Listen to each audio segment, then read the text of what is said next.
Hello friends, welcome to Pebbles. நான் இன்னைக்கு செய்ய போறது bread pakoda. Bread 8 ஸ்லைஸ் எடுத்துக்கலாம். இதுக்கு வந்து 4 உருளைக்கிழங்கு வேக வச்சு தனியா எடுத்து வச்சிருக்கேன். நல்லா ஸ்மாஷ் பண்ணிக்கலாம். உருளைக்கிழங்கு நம்ம நல்லா ஸ்மாஷ் பண்ணிட்டோம். அதாவது சின்னதா இந்த அதாவது கட்டி இருந்தாலும் ஓகே, அதெல்லாம் ஒன்றும் பிரச்சனை இல்லை. இப்போ நம்ம மிளகாத்தூள் ஒரு 1/4 டீஸ்பூன் அளவுக்கு போட்டுக்கலாம். கரம் மசாலா அதாவது சின்ன ஸ்பூன் தான் நான் ஆட் பண்ணியிருக்கேன். தனியாத்தூள் 1/4 டீஸ்பூன். இதுக்கு வந்து நம்ம சாட் மசாலா 1 டீஸ்பூன் அளவுக்கு ஆட் பண்ணிக்கலாம். இன்னும் கொஞ்சம் கூட ஆட் பண்ணிக்கலாம். உப்பு போட வேண்டியதில்லை, ஆல்ரெடி சாட் மசாலாலேயே உப்பு இருக்கிறதுனால அது தேவையில்லை.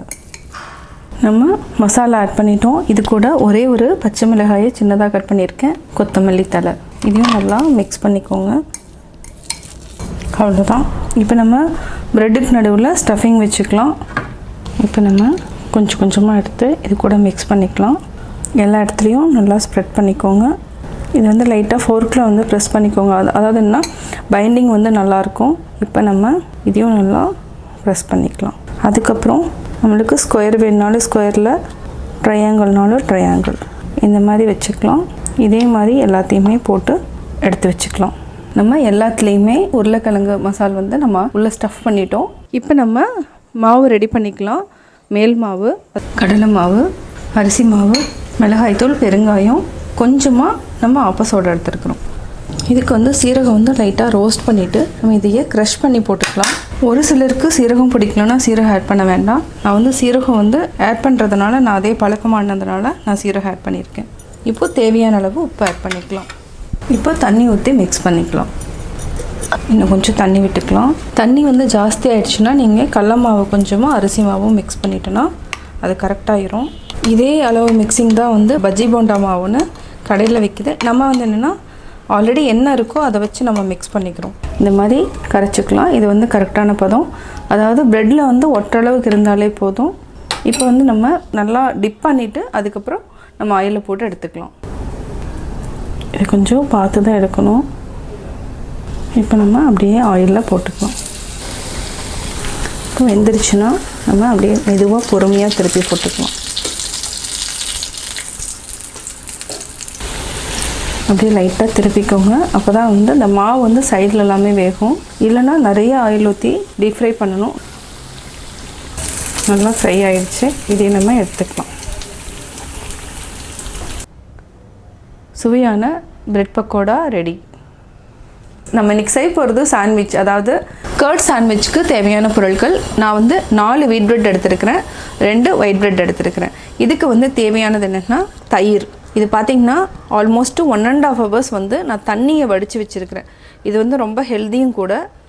தயிர் அதாவது 200 grams தயிரை வந்து இந்த மாதிரி துணியில் வந்து போட்டுக்கணும்.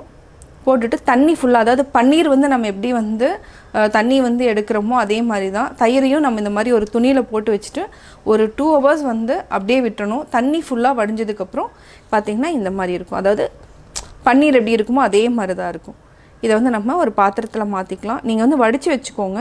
நான் வந்து இதை ஆல்ரெடி நான் வந்து 1 hour ஆகிடுச்சு இந்த மாதிரி பண்ணி. இப்போ வந்து ஆட் பண்ணிக்கலாம். இந்த பவுலில் நம்ம ஆட் பண்ணிக்கலாம். இது கூட நம்ம கொஞ்சமாக வெஜிடபிள்ஸ் ஆட் பண்ணி தான் நம்ம செய்ய போகிறோம்.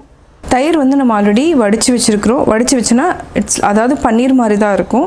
இதுக்கு தேவையானது நம்ம ஆட் பண்ணுறது ஒரு அரை வெங்காயம் இருந்தாலே போதும். பெரிய வெங்காயம் எடுத்துருக்கேன், இது பொடியாக கட் பண்ணியிருக்கேன். இது கூட வந்து நம்ம கொஞ்சமாக வந்து கார்ன் எடுத்துக்கலாம். ஒரு கைப்பிடி அளவுக்கு முட்டைக்கோஸ் வந்து குட்டியாக கட் பண்ணியிருக்கேன். ஒரு பச்சை மிளகாய் பொடியாக நறுக்கியிருக்கேன். கேப்சிகமில் வந்து நம்ம கால்வாசி இருந்தாலே போதும். அதாவது ஒரு கீத் அந்த மாதிரி நம்ம எடுத்து பொடியாக கட் பண்ணிக்கலாம். ஒரு கைப்பிடி அளவுக்கு கொத்தமல்லி. இப்போ எப்படி செய்கிறதுன்னு பார்க்கலாம். அதாவது சாட் மசாலாவும் எடுத்திருக்கேன், மிளகுத்தூள். இப்போ எப்படி செய்கிறதுன்னு பார்க்கலாம். இப்போ நம்ம தயிர் வந்து எடுத்து வச்சுருக்கோம். வெங்காயத்தை ஆட் பண்ணிக்கலாம். குடமிளகாய், பச்சை மிளகாய், ஸ்வீட் கார்ன் எடுத்துருக்கோம், மல்லி இலை, முட்டைக்கோஸ்.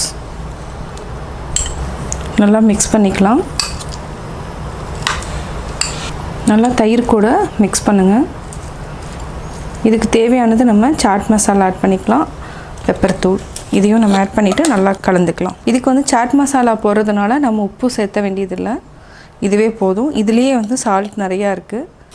சாட் மசாலா யூஸ் பண்ணலன்னா நீங்கள் உப்பு ஆட் பண்ணிக்கலாம். இதுக்கு கொஞ்சமாக மிளகுத்தூள் ஆட் பண்ணிக்கலாம். இந்த அளவுக்கு ஆட் பண்ணிக்கலாம்.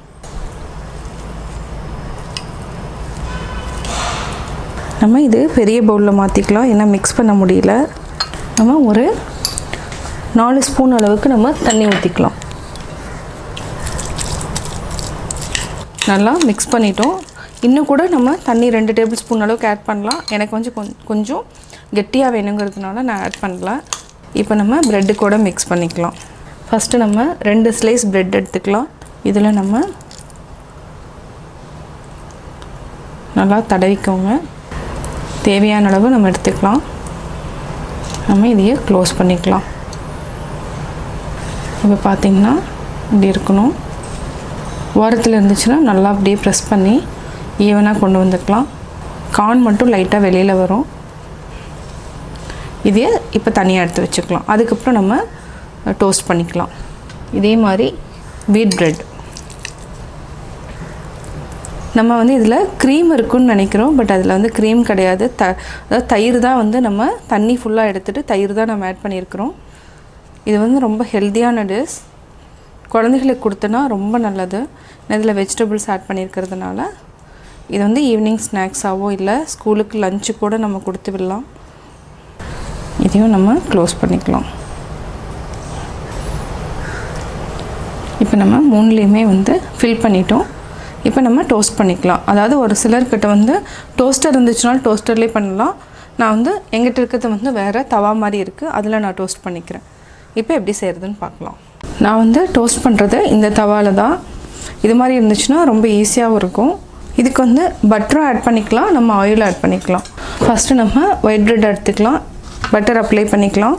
நம்ம இதில் அப்ளை பண்ணிட்டோன்னா ஈஸியாக இருக்கும்.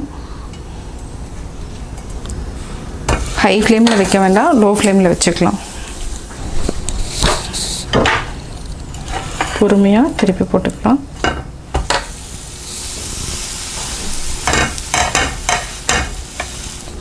ஓரத்தில் நல்லா ப்ரெஸ் பண்ணி கொடுங்க.